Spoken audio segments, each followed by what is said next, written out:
Crente pode trabalhar e se cuidar? Existe uma ideia muito equivocada por aí. Muita gente acha que se a pessoa é crente de verdade, ela não pode trabalhar, não pode se cuidar, não pode usar maquiagem. Já ouviu isso também? Primeira vez que Deus vai prometer alguma coisa financeira para alguém, primeira vez é básico. É só o básico, assim, ó. Buscar primeiro o reino de Deus e a sua justiça, e todas as outras coisas vos serão acrescentadas. Presta atenção. Em que contexto ele está falando isso? Que Bíblia não pode ter versículo solto, tem que ser contexto. Ele está falando o seguinte, olha, por que você está preocupado com o que vai comer, com o que vai beber, com o que vai se vestir?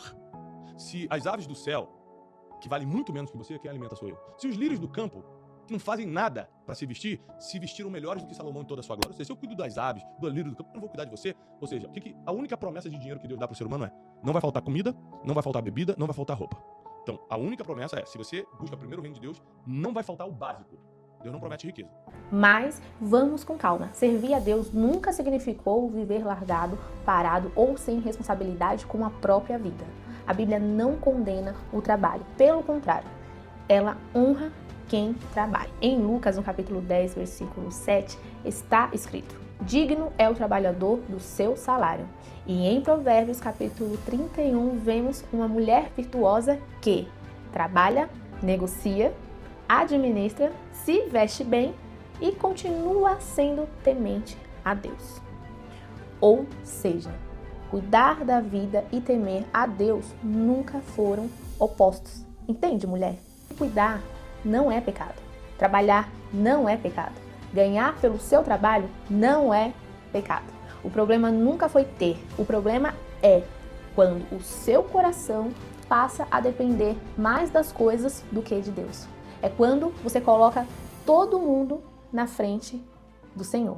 Tem gente que acha que cristão tem que viver só de obra, mas curiosamente, quando o cristão trabalha e prospera, dizem que ele ama o dinheiro. Percebe a contradição aí? Então, onde é que entra a teoria do prosperar depois?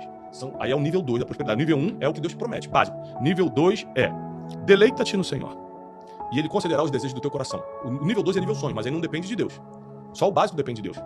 O segundo nível de prosperidade depende dos teus sonhos.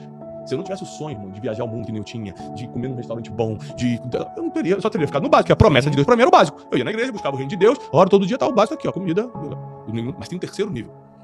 O terceiro nível são as surpresas divinas. Nem olhos viram, nem ouvidos ouviram, nem jamais entrou no coração do ser humano que Deus tem preparado para aqueles que o amam. Então, quando você passa pelo nível básico, pelo nível dos sonhos e ainda continua amando a Deus, aí vem as surpresas. Esse é o terceiro nível da prosperidade.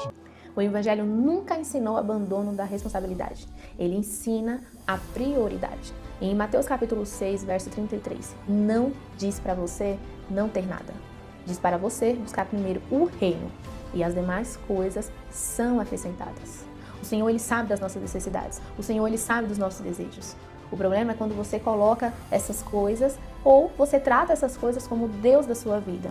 Eu não coloco minha confiança nas coisas, mas também não desprezo o trabalho que Deus me deu capacidade de fazer. Porque servir a Deus não é viver largado, é viver com o coração no lugar. E se você entendeu essa mensagem, ou se você precisa encaminhar para alguém que precisa também entender, compartilha para essa mensagem chegar a mais pessoas. Porque existem muitas pessoas ainda confusas, sem entender do que hoje é prioridade de fato nas suas vidas.